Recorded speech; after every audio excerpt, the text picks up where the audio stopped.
Thank you so much for joining us on Business Casual Podcast. Today we're talking with Diana Anderson from, I was like, wait a minute, that's right. Yes, that's right. What is her name?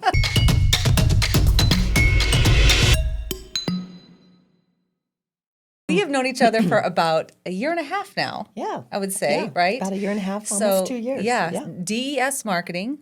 So let's talk a little bit about, I guess we can backtrack about how we met, but let's talk a little bit about DES and how you've started that and what DES stands for, because I just learned this a little bit ago and I didn't know. So I get asked that a lot. Yeah. What does DES stand for? So I'll backtrack a little bit. In 1999, I sold a design firm. I owned a graphic design, set design, special event design company. And we had about 60 employees. And 18 years into it, I said, I love marketing. That's what I do here. So I basically sold that company in 99 and opened DES. And I had a lot of clients at the time. Okay. And so that at that time stood for Denver Event Services. So I took the event side of it and I was marketing, producing events. So I traveled with companies on a global basis, corporate companies on a global basis, took a lot of my team members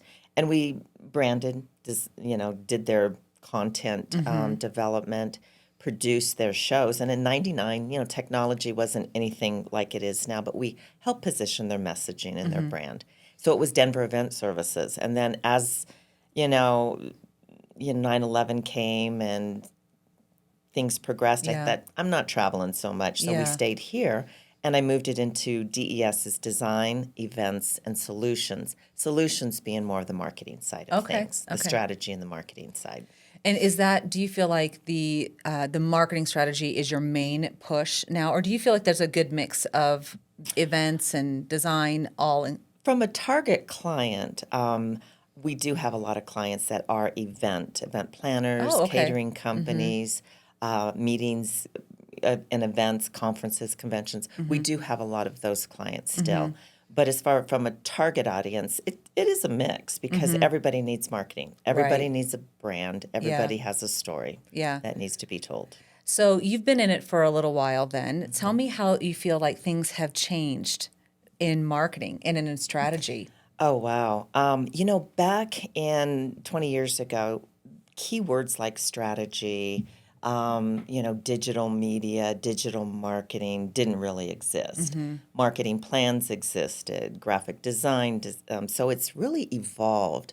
So the marketing world is always evolving, Right? And which is awesome. But from my love, my passion is really branding and strategy.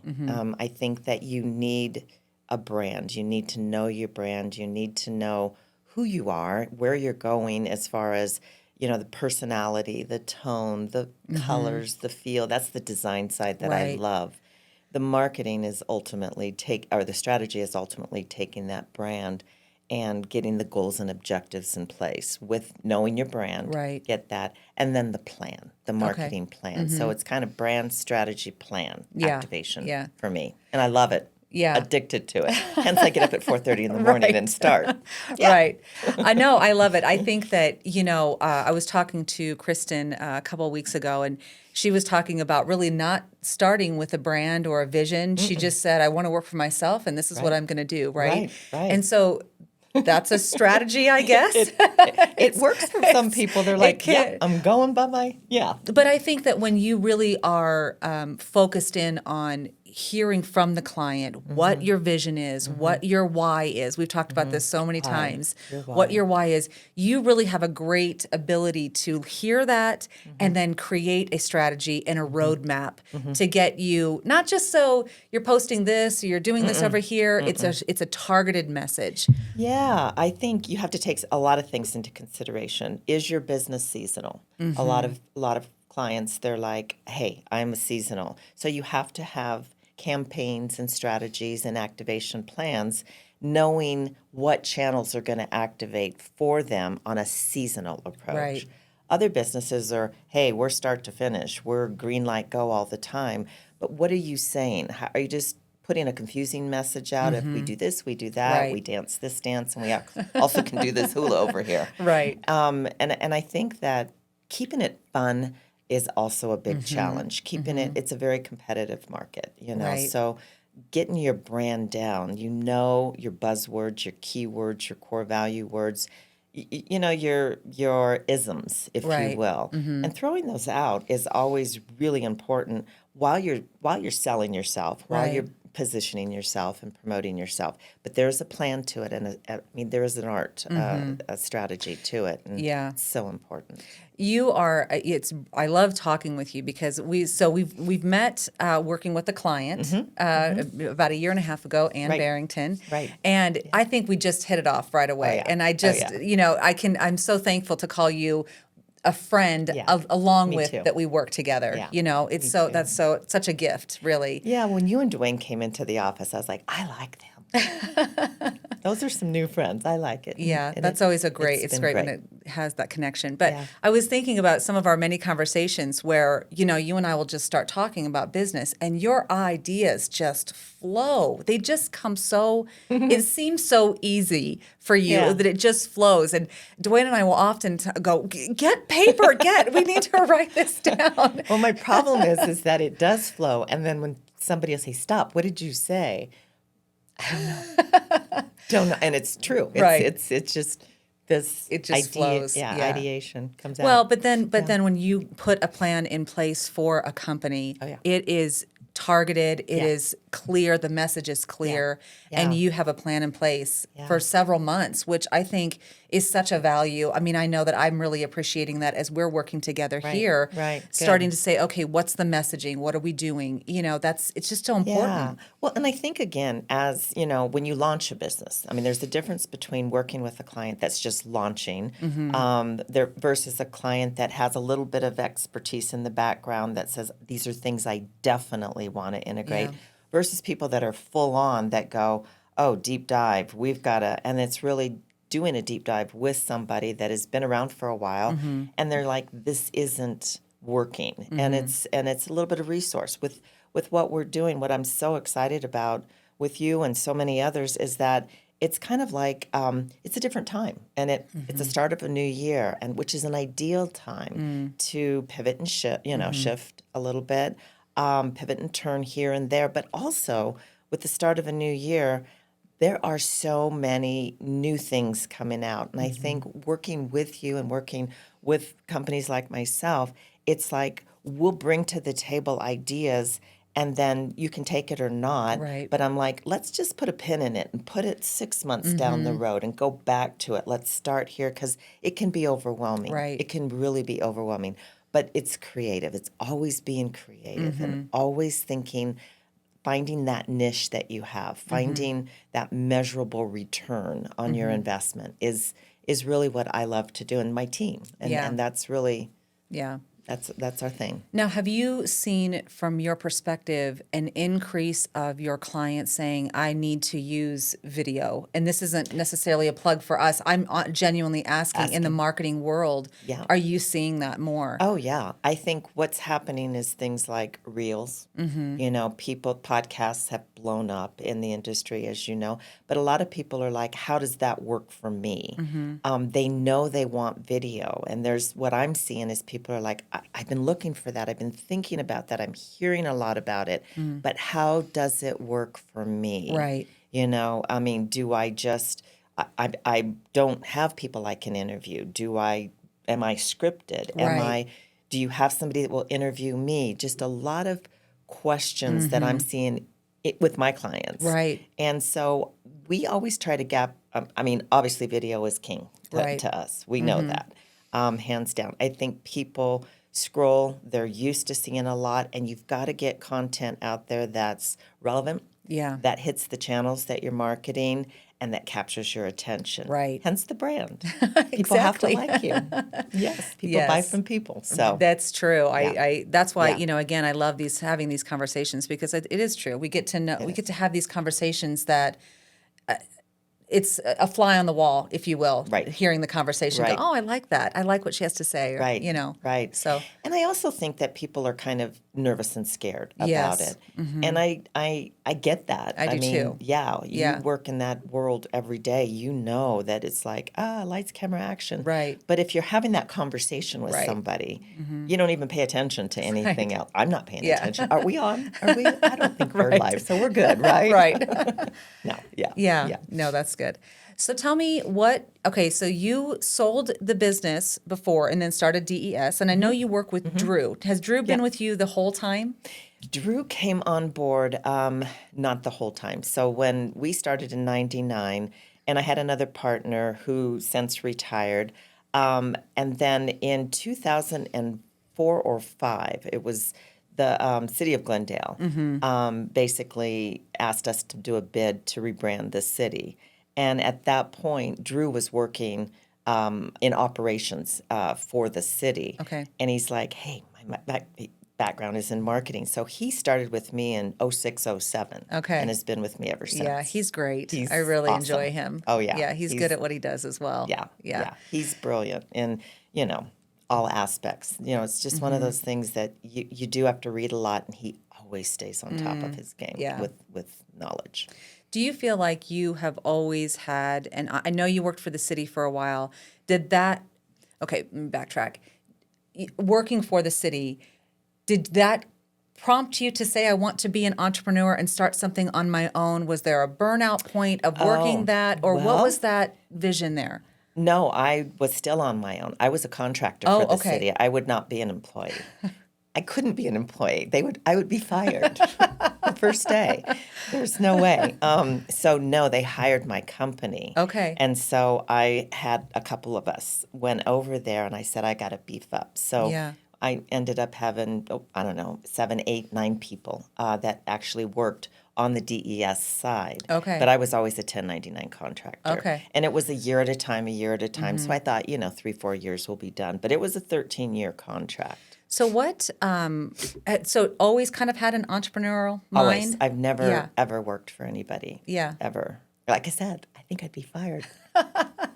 What do you feel like, what keeps you going then, or what do you feel has kept you going in those ups and downs? Do you thrive on that? What is that? It's so funny because I always have said you can't just have one client. Yeah. You really can't. And if you're an entrepreneur or a business owner, you have to you have to be fishing all the time. And, I think it's understanding who's fishing, who's catching it, who's cleaning it. And so Right. really set up your infrastructure so that, it's a constant. I think what keeps me going is the challenge. I love the challenge of saying we set our goals, we know where we want to go. So, you don't have anybody to blame but yourself if you don't get there. And I always love kind of, maybe it's a little competition, maybe it's just Right. a fire in the pit of my stomach. But that entrepreneurial spirit has always been there Yeah. for me. Yeah. So it just up at 4:30 and get going. I Yeah. love it. So how do you handle the slowdowns? Are you motivated by them? What discourages you? And what do you ever feel like, okay, I'm really feeling discouraged in this moment, in this client, in this Absolutely. space? Yeah. And what Yeah. What drives you out of that? Well, I think it's kind of like I've always said, and Drew and I talk about this a lot. I said, when we go in to meet with a client, I always approach it, this is going to be a long-term partnership. Right. Always. Our mutual client, Ann Barrington, when I met her, was just designed to develop her campaign, Right. political campaign, and then it was a one and done. But I always try to plant seeds going, we should use this approach. What you're campaigning, Right. your initiatives need to be brought into your messaging and your platform. And so it grew. So I always when you see that there's potential with a client for growth, positioning, then it's not a one and done or a 3-month or a 6-month project. It's a year, and then it's give them a 2-year plan. And I backed that up by when I was at the city, I managed all the sponsorship for professional rugby and amateur rugby, club rugby. And I would work with the sponsors going, you want a multi-year contract with us because, again, you're getting an ROI and you're going to get a better package deal if you do multi-years, Yeah. because each year it's going to go up. Same approach with clients. Try to do multi-years because then there's growth. They, with the times, with the systems, Right. and it positions them always for success, and they will be your referral base. They will refer you. Yeah. If that is a market you want to go after, know Yeah. your target market. And that's, so the slows have always been, it's time to move on. Yeah. And it's hard to do, but you got to listen to that, Yeah. that you've outgrown them, and that's I'm not good at. Sometimes I hang on a little bit too long. It's like, Yeah. but we do pride ourselves in keeping clients for Right. multi-years. Yeah. And that's how you. Dwayne and I've had clients, this is in Todd Allen marketing and stuff, but we would have these contracted, the unlimited, and we've had conversations about these, the terms of unlimited. And sometimes the season would close, and it wasn't a bad breakup. It was just we were kind of need to have somebody in house now, or our something has changed, and we both said it feels like I'm having a breakup. That it hurts. It hurts. It is a strange Absolutely. feeling, I think, as an entrepreneur, because you really do get in with your clients. You're like, I really care about what you're doing, your growth, and what is happening. And so when there is even hey, we're going in done. two different ways as companies, it's still, it's like, I don't so know if that's my hard. zodiac sign of as a Cancer, if that's what it is, but could be. I'm like, No. I think it's, you have to kind of have a tenderness and then also a little bit of a tougher skin as an entrepreneur. You do, and I think, Drew and I kind of balance each other out, and then I have other, writers that work for us and some different, people, staff people, social people that help. And what they all, it's so funny when you bring them to the table, we kind of do a round table sometimes via Zoom, and they're like, maybe it's time, Diana, that you just kind of, and it does, it hurts. You're like, ouch. Yeah. And it's, and I think, again, I think that being an entrepreneur is empowering in so many ways because you do get to choose. Yeah. But I've always said from the event business, you're only as good as your last event. That was how we were programmed, when it was lights, camera, action. Right. And then that client walked in and saw it. They had 30 seconds to evaluate it. And that says that Diana and the team did a great job. Right. That was successful. Kind of that has gotten to a point where it's kind of, for me, I have to sometimes listen to my team, and they're like, we're done with this one, or they're not willing to move to the next level. We've been constantly growing and educating ourselves and creating new systems and processes or resource. I mean, technology changes. If they're not willing and it holds you back, that is that business decision you have to make. And that it's is a hard. tough decision. I'm it horrible is, at it. well, and I think also as an entrepreneur, you're going, look, I mean, if I'm being transparent, I need that income to come in, right? That income source. Right. However, you have to take a look and say, are they my ideal client? Are they the best fit That target. for what we're doing in-house as a company and for them as well? You want any relationship that you have to be a win-win on both sides. I know. What I love about my daughters, Kristen especially, she said recently, she's like, sometimes when you let go, it's amazing what opens up for you.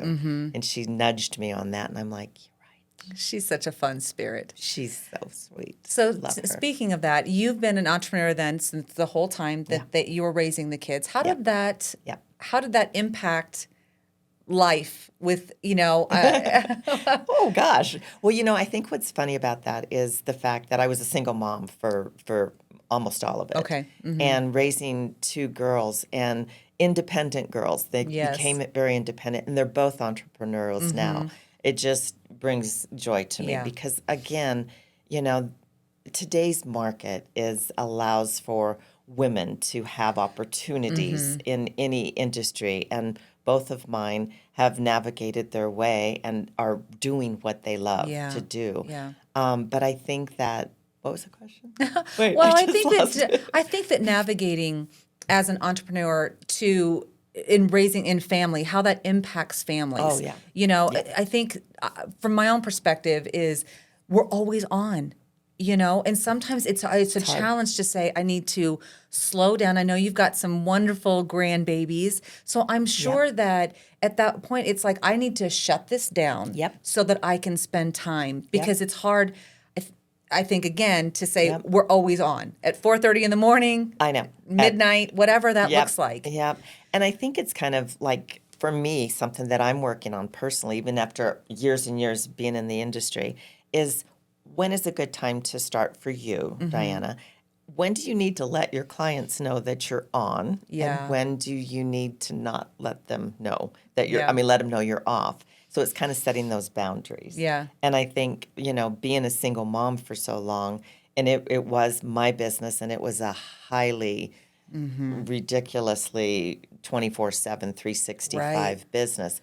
And we didn't have a lot of the tools and technology 20 years ago that we do now, 25 years ago.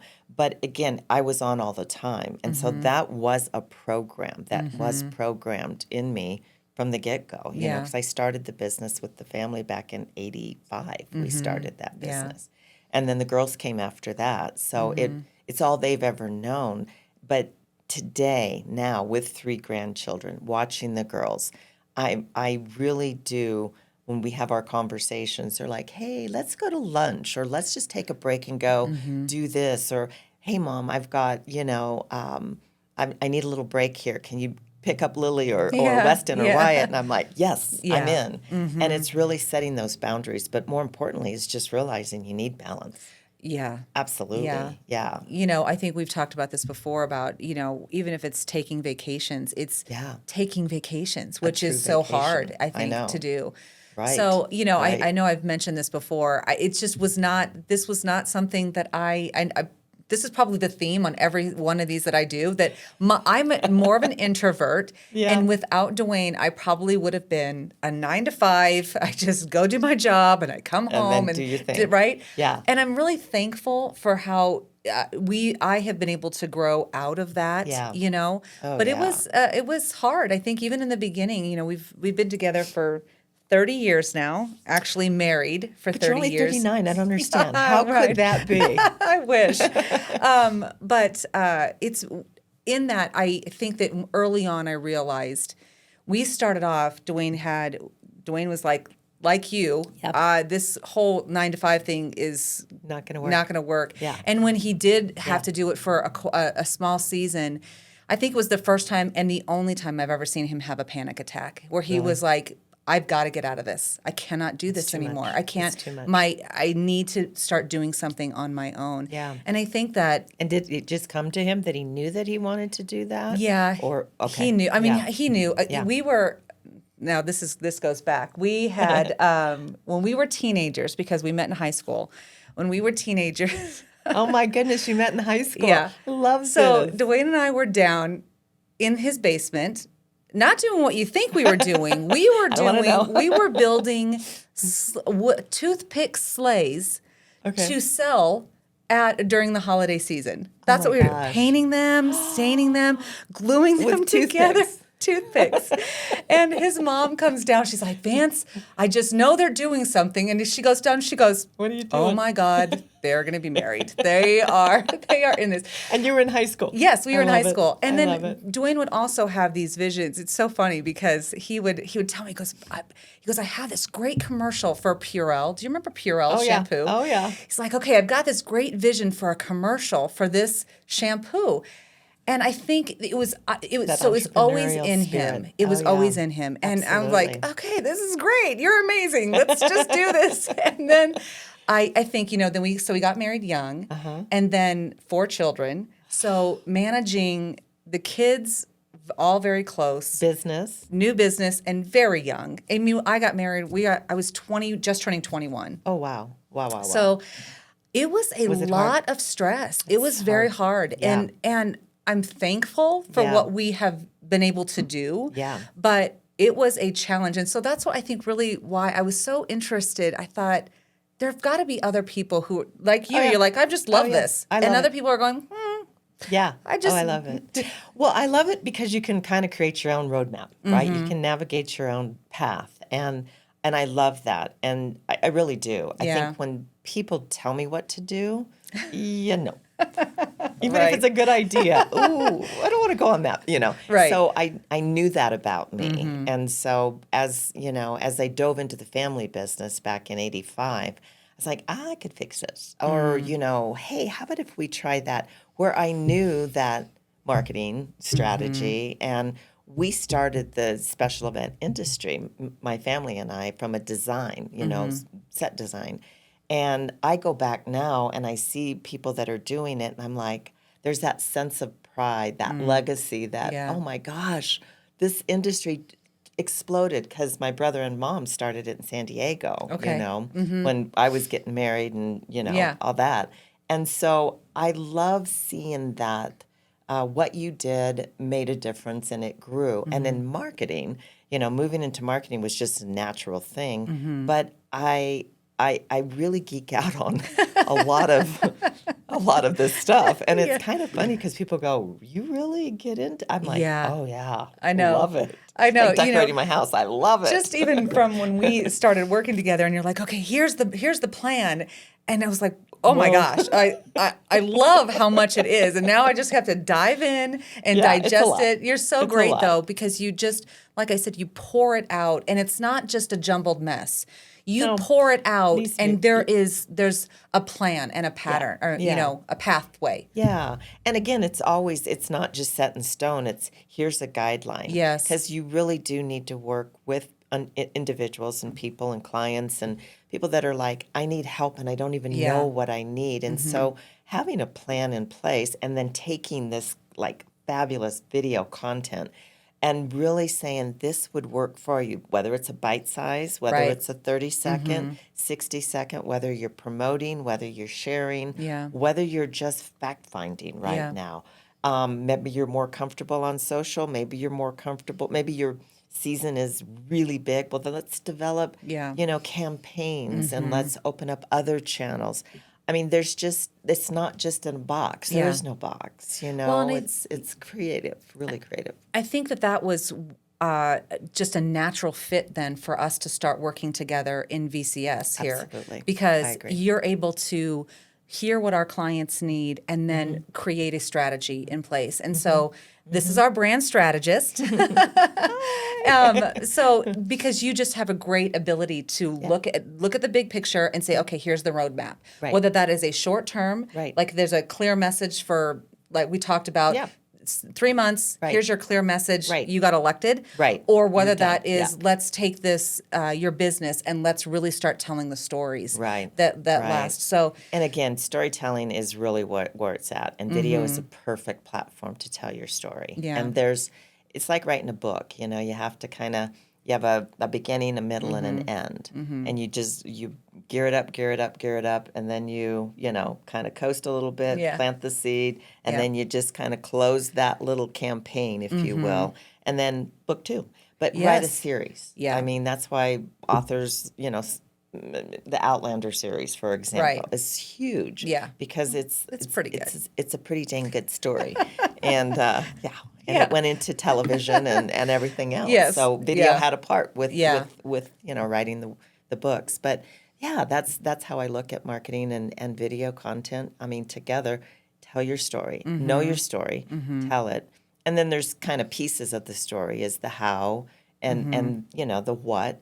And you break that down. So every element that you're doing on video is literally people are buying you. And Yeah. you have to remember that. And they have to, and if you're all over the place, they're going to go, I don't know what you're selling. Right, So right. really having that strategy is it's Yeah. mandatory. It almost is. Yeah. No, it's Yeah. exciting. So tell me a little bit, I know we can kind of bring this to a close, but tell me what your vision and goal is for 2023. What do you Oh my see for gosh. yourself? Are you talking Well, personal, business? personal? Well, I just had my daughter Yes. just had a little baby girl, Lily, 2 weeks ago. So we touched on balance. And I Yeah. think, again, it's balancing that because I'm at a point in my life where you're like, how fast those kids grow up, Yeah. and so balancing a little bit more with those kids, with vacation, a little Yeah. bit more to turn off, just turn off. Your Right. phone might be on a little bit, but don't answer it at Not right away. 9 o'clock at night. Just, yeah. Yeah. That's the personal side, and just really enjoying a little bit more with my clients too, just Yeah. deep diving and not trying to have too many clients, keeping the clients that you have, but really enjoying their story and helping them tell their story while learning to tell mine, because we all know that while we're working so hard with other clients, we don't work on ours as Yeah. much as we need to. Yeah. So that's my 2023 goal, Yeah. is really to craft my story for DES and personal and my family and friends and love relationships. I love that. Yeah. Thank you so Yeah. much, Diana. Yeah. Well, You're I'm sure welcome. we will Thank you. have more conversations, but I hope you enjoyed this episode of Business Casual with Diana Anderson.